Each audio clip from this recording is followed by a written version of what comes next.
Good morning प्यारे बच्चों। Class 9th की मैथ में आज आपको हम चतुर्भुज से संबंधित कुछ बातें बताएंगे। चतुर्भुज में आज आपका यह पहला वीडियो है। इस वीडियो में हम आपको सबसे पहले यह बताएंगे चतुर्भुज क्या है, यानी चतुर्भुज किसे कहते हैं। तो सिंपल सी परिभाषा है, साधारण सी परिभाषा है, जिसे आप लोगों को इसके पहले वाली कक्षाओं में यानी छोटी कक्षाओं में, जूनियर की कक्षाओं में बताया जा चुका है कि चतुर्भुज किसे कहते हैं। तो आप आसानी से बता सकते हैं कि चार भुजाओं से घिरे हुए आकृति को या घिरे हुए क्षेत्र को, जिसमें चार भुजाएं हों यही 4 साइड्स, तो कह सकते हैं कि चार भुजाओं से घिरी आकृति को चतुर्भुज कहते हैं। क्या कहते हैं? चतुर्भुज। चार भुजाओं से घिरी आकृति को चतुर्भुज कहते हैं। आप लोग नोट कर सकते हैं, चार भुजाओं से, हम वीडियो में बोल दे रहे हैं, आप लोग नोट कर लेंगे, लिखाएंगे तो ज़्यादा समझ जाएगा। चार भुजाओं से घिरी आकृति को, घिरी आकृति को क्या कहते हैं? चतुर्भुज कहते हैं। चार भुजाओं से, अब आपको पता हो गया होगा कि चार भुजा यानी उसकी चार भुजाएं हैं, चार साइड हैं। जब चार साइड हैं तो उसमें चार शीर्ष भी आपको मिलेंगे, चार कोण भी मिलेंगे। तो चार भुजाओं से घिरी आकृति को चतुर्भुज कहते हैं। और इसके चारों कोणों का योग, किसके? चतुर्भुज के। इसके चारों कोणों का योग, चारों कोणों का योग कितना होगा? 360 अंश, 360 डिग्री, जिसे हम लोग कंप्लीट कोण के भी नाम से जानते हैं कि इसमें सभी कोणों का योग जो है एक कंप्लीट एंगल होगा 360 अंश। कितने अंश का बन रहा है? 360 अंश। इसमें सभी कोणों का यानी चारों कोणों का योग 360 अंश होता है। तो अब इसके बाद आप लोग देखेंगे कि चतुर्भुज किस आकृति में बनेगी। यह आपका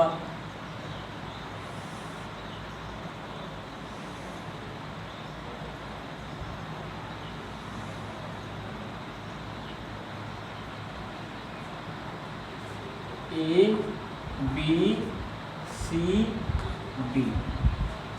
B C D के नाम से यह आपको हम एक चतुर्भुज दे दिए, ठीक है। अब इसमें यदि हम इसके एंगल को एंगल ए कह सकते हैं, कैसे बताएंगे? DAB, angle DAB plus angle ABC plus angle BCD plus angle CDA। चार कोण बना। कौन सा कोण बन रहा है? यहाँ से शुरू करते हैं तो DAB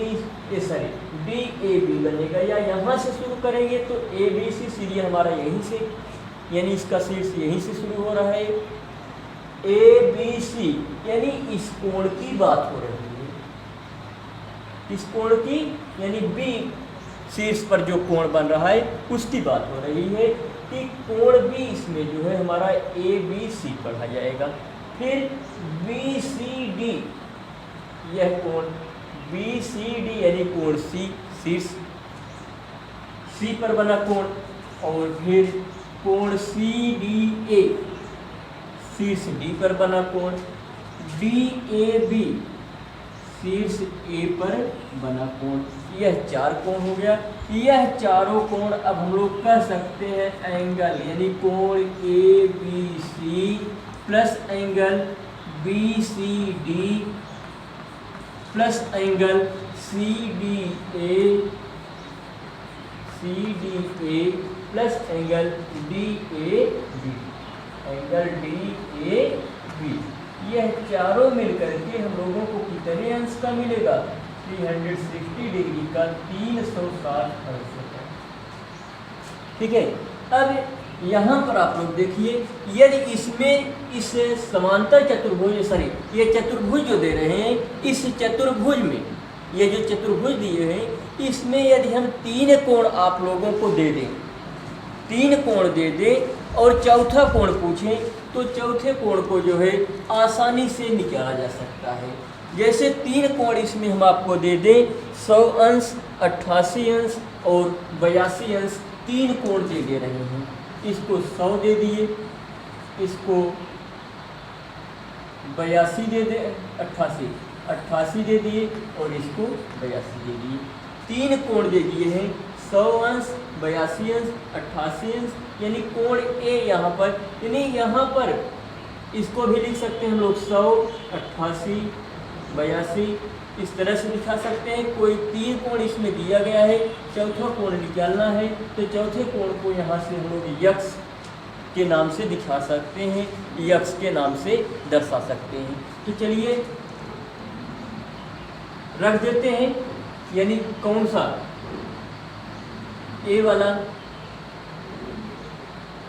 A B C, A B C, A B C, A B C हमारा कितने अंश का मिल रहा है, 88 अंश का, 88 डिग्री का है, 88 अंश ए बी सी हो गया, plus B C D, B C D, B C D कितने का बन रहा है, 100 अंश का है, 100 डिग्री का है, 100 अंश हो गया, plus C D A, C D A 82, 82 degree का है, प्लस सी डी ए ये D A B, D A B जो है एक्स अंश का है, ठीक है। अब ये चारों मिलकर के 360 अंश के बनेंगे। 88 और 82, 90, 9, 8, 17, 170 अंश और 100, 270 अंश का हो गया। कितने का बन जाएगा, 90 हो गया, 170 धन 100, 270, 260 degree, sorry 270 degree plus angle x is equal to 360 degree. Angle x की वैल्यू जब निकालेंगे तो angle x is equal to हो जाएगा, यहाँ पर angle x is equal to 360 degree minus 270 degree, 270 degree.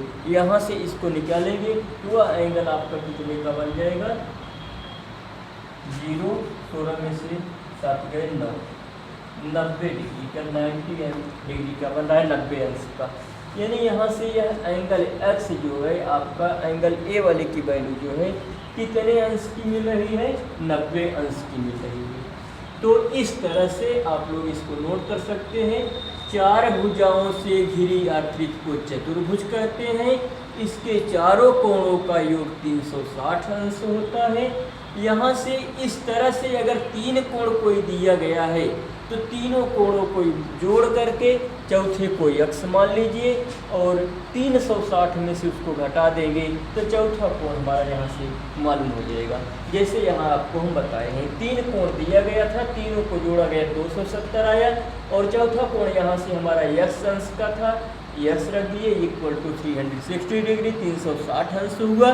तो 360 में से 270 को घटा दिए तो 90 अंश आ गया। तो यानी चौथा कोण हमारा जो है यक्ष वाला जो है वह 90 अंश का हो गया। इसे आप लोग नोट कर लीजिए, फिर इसके बाद अगला बताते हैं आपको।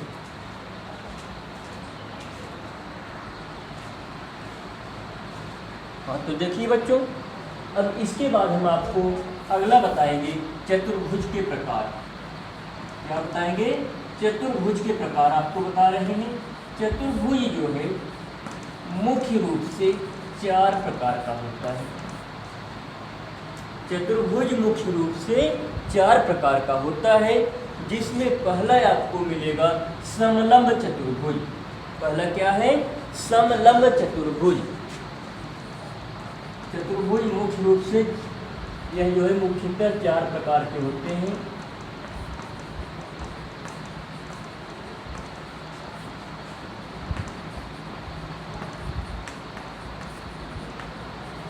मुख्यतः 4 प्रकार के होते हैं, जिसमें पहला क्या है? समलंब चतुर्भुज।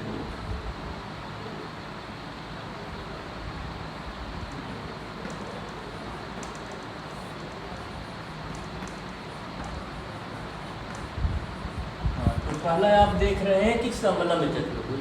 अब समलंब चतुर्भुज क्या है? समलंब चतुर्भुज के बारे में आपको बताएंगे कि समलंब चतुर्भुज वह चतुर्भुज होता है, समलंब चतुर्भुज वह चतुर्भुज जिसकी दो सम्मुख भुजाएं, समलंब चतुर्भुज वह चतुर्भुज है,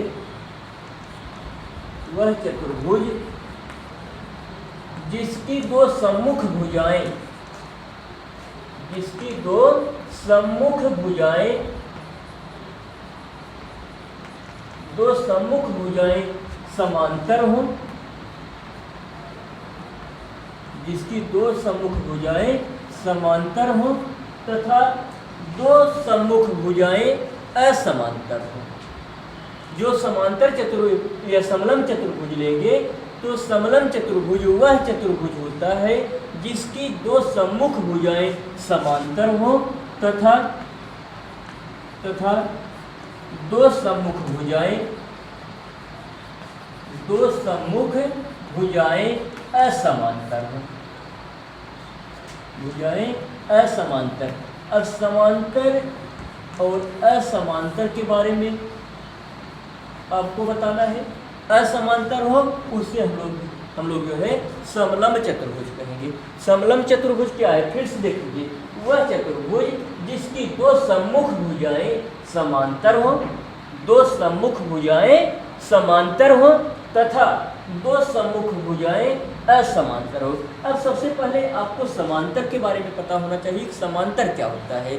समांतर में से वह जो भुजा लेंगे उन दोनों के बीच की दूरी जो है हम लोगों की प्रत्येक स्थान पर बराबर होनी चाहिए। जो समांतर भुजा होगी उसके बीच की दूरी जो है सभी स्थानों की जो है बराबर होगी। तो दो भुजाएं जो है उसमें जो समांतर होगी और जो असमांतर होगी, यानी समांतर वाली भुजाओं के बीच की दूरी सभी जगहों पर बराबर मिलती जाएगी और जो असमांतर वाला होगा उसमें कहीं कम या ज़्यादा इस तरह से जो है बन जाएगा। आप देखेंगे यहाँ आगे वाला भाग हमारा चौड़ा दिख रहा है और पीछे वाला पतला, यानी यहाँ पर जो है सभी स्थानों की दूरी जो है बीच की दूरी अगर देखते हैं तो बीच की दूरी जो है बराबर नहीं है। तो इसमें यदि हम लोग जो है इसका चित्र देखना चाहते हैं, बनाना चाहते हैं, तो इसका चित्र ऐसे हो सकता है।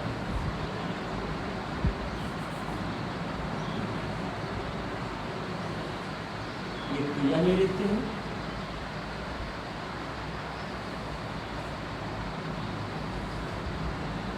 इसको देख लीजिए। यहाँ से इसे हम लोग कह सकते हैं A B C D, A B C D. यह तो हमारा एक समलंब चतुर्भुज तो बना, समलंब चतुर्भुज है। अब इसमें आपको हम बताएं कि इसमें दो सम्मुख भुजाएं जो है समांतर होंगी।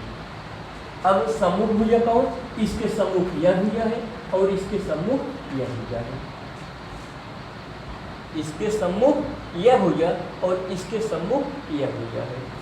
अब इसमें हम लोग देखेंगे यहाँ से जो है AD पैरेलल, यानी AD समांतर है, AD पैरेलल, AD पैरेलल होगा, AD समांतर होगा। इसी को हम लोग समांतर के नाम से जानते हैं, साइन ही समांतर का, जिसे पैरेलल के नाम से अंग्रेजी में जानते हैं। तो AD समांतर है, AD पैरेलल है किसके? BC की। AD समांतर है किसके? BC के। कैसे? यहाँ देखिए AD की दूरी हम लोग जो है AD और BC को अगर देखते हैं, यहाँ से यहाँ तक की दूरी, यहाँ दूरी, यह दूरी, सभी दूरी देखिए लगभग हम लोगों को समान दिख रही है। लेकिन यही दूरी अगर हम लोग इसकी लेते हैं AB और CD की, AB और CD की लेते हैं, यहाँ से देखेंगे यह भाग ज़्यादा चौड़ा, जैसे जैसे ऊपर बढ़ेंगे यहाँ से दूरी हम लोगों की कम होती जा रही है। तो यह जो है AB समांतर नहीं है किसके? CD की। AB समांतर नहीं है CD की। तो यहाँ से हम लोग कहेंगे कि AD समांतर है BC के और AB समांतर नहीं है, AB समांतर नहीं है किसके समांतर नहीं है, सी डी के। ए बी समांतर नहीं है किसके, सी डी के, और ए डी समांतर है बी सी के। और ये इसी में दूसरा देखना चाहेंगे तो दूसरा भी इसी तरह से एक फिगर बन जाता है, दूसरा भी एक चित्र ऐसे ही बनता है।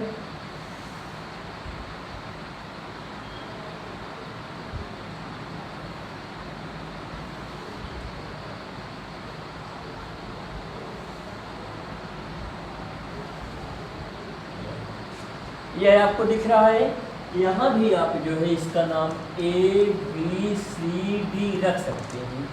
इसमें भी आप यही बता सकते हैं कि यहाँ भी हमारा जो है बी सी पैरेलल है ए डी की, यानी बी सी समांतर है किसके, ए डी के। जहाँ भी लेंगे यह दूरी हम लोगों को बराबर दिखेगी, यानी अब यहाँ नहीं लेंगे, अब हमारी भुजा यहीं पर समाप्त हो गई है। ए डी इसके समांतर है बी सी की, तो यहीं डी तक ही लेंगे, तो यहाँ से ये हमारी दूरी जो है बराबर दिख रही है। तो यहाँ से हम लोग कह सकते हैं ए डी पैरेलल है किसके, ए डी पैरेलल किसके, B C, A D parallel B C के। और अगर इसको लेंगे तो यहाँ से देखिए या देखते जाइए,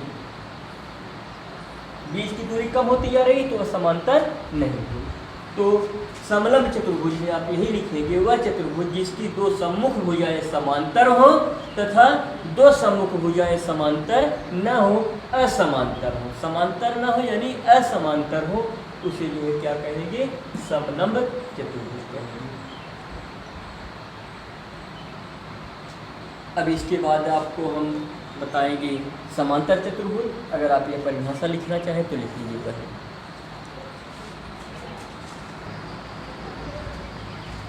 हाँ, तो अब आप देखेंगे समांतर चतुर्भुज क्या है।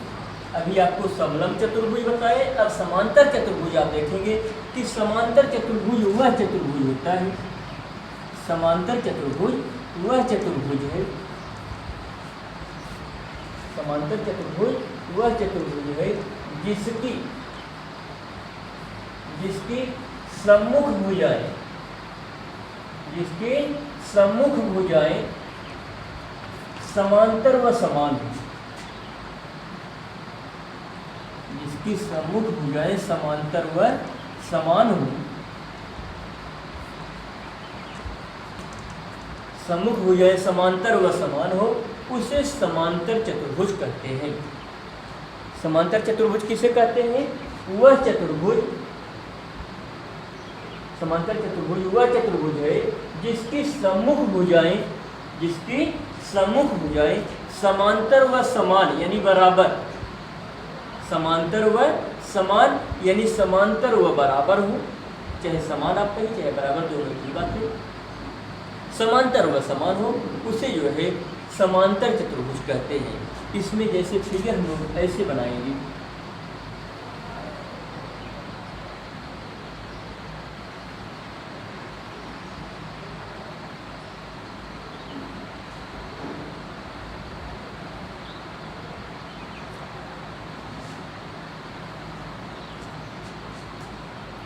यह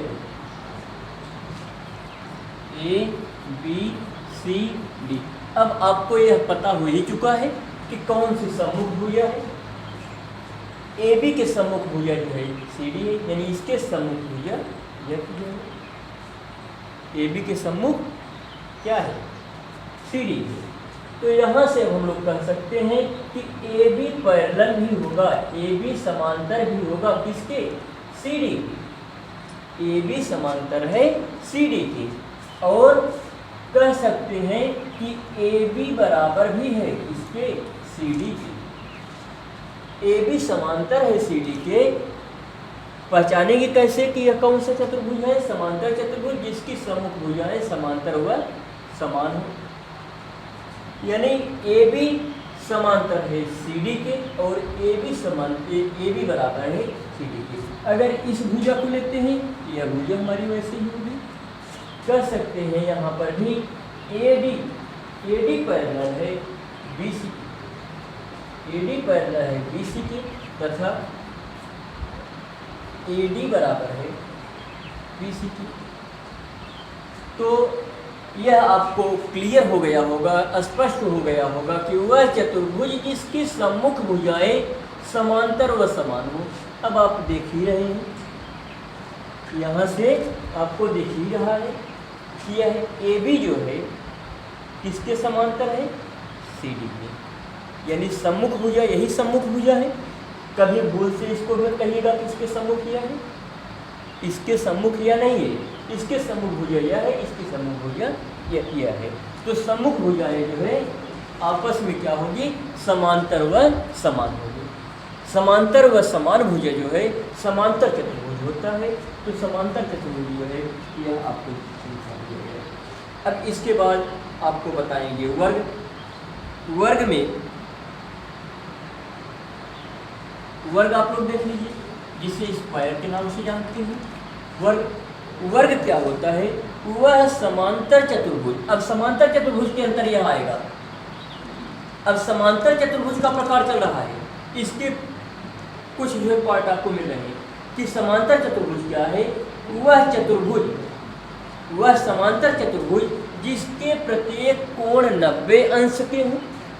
तो वर्ग की बात हो रही है, वर्ग में आप लोग लिखेंगे वह समांतर चतुर्भुज, वह समांतर चतुर्भुज जिसके प्रत्येक कोण 90 अंश हो, प्रत्येक कोण 90 अंश हो तथा सभी भुजाएं समान हो, सभी भुजाएं समान हो, वर्ग कहलाता है।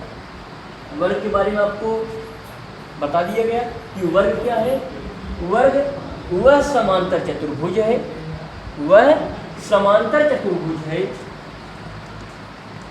वह समांतर चतुर्भुज है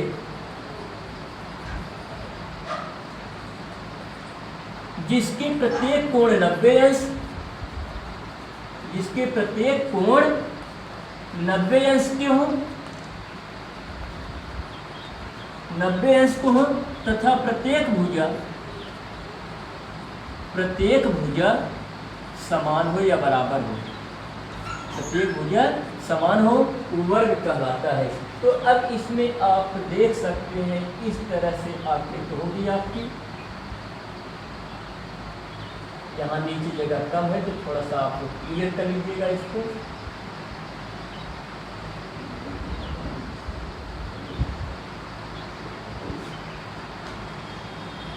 A B C D, यह A B C D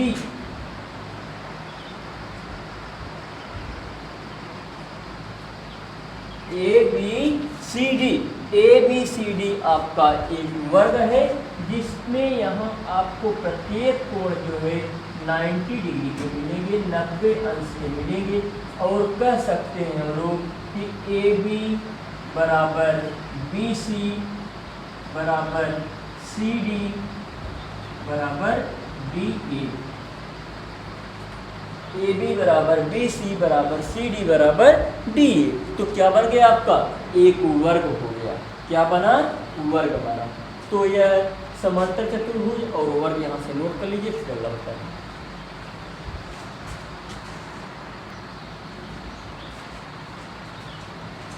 हाँ, तो अब अगला आप लोग देखेंगे समचतुर्भुज। समचतुर्भुज क्या है इसके बारे में आप लोग जानेंगे। समचतुर्भुज के बारे में आपको हम बताने चल रहे हैं। समचतुर्भुज वह समांतर चतुर्भुज होता है।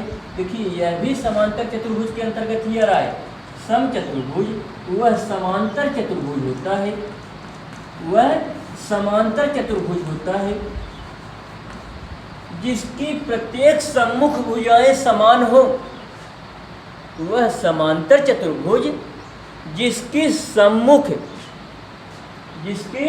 सम्मुख भुजाएं समान हो परंतु उसका प्रत्येक कोण 90 अंश का न हो, उसका प्रत्येक कोण 90 अंश का न हो। तो वह समांतर चतुर्भुज जिसकी सम्मुख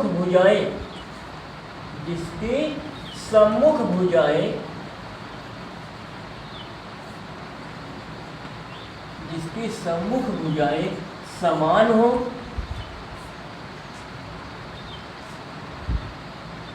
जिसकी सम्मुख भुजाएं समान हो,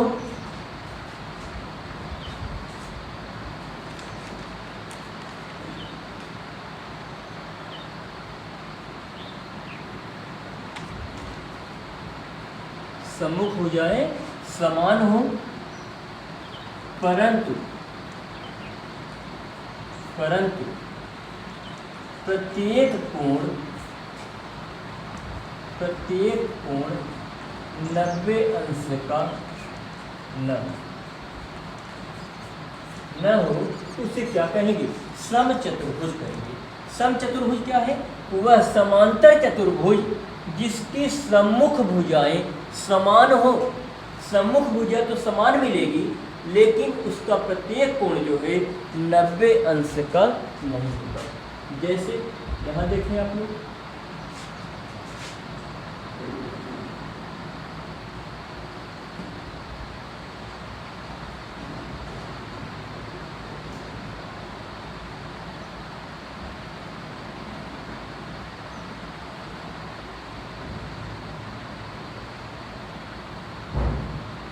अब इसके सम्मुख यह बना देते हैं।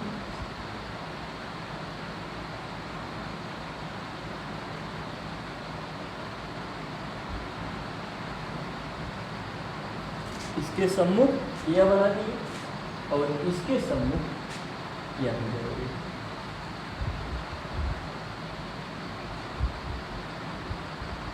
इसके सम्मुख यह भी बना दिए। तो अब यहाँ पर हम लोग देखेंगे, इसका नाम A B C D यह है।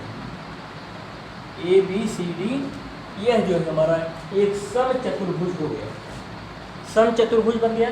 अब इसमें आपको बताया गया है कि जिसकी सम्मुख भुजाएं समान हो, सम्मुख भुजाएं समान हो, लेकिन प्रत्येक कोण जो है 90 अंश का नहीं होगा।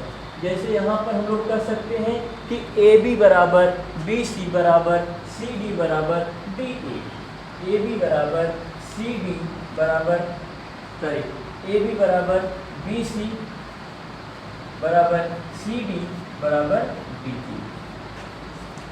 यह हो गया। और इसमें हम लोग यह भी बता सकते हैं कि BC समांतर है, पैरेलल है किसके? BC पैरेलल है AD की, और AB पैरेलल होगा, AB पैरेलल यानी समांतर है किसके? CD की। लेकिन यहाँ पर कोई भी कोण जो है यानी प्रत्येक कोण इसका 90 अंश का नहीं होगा।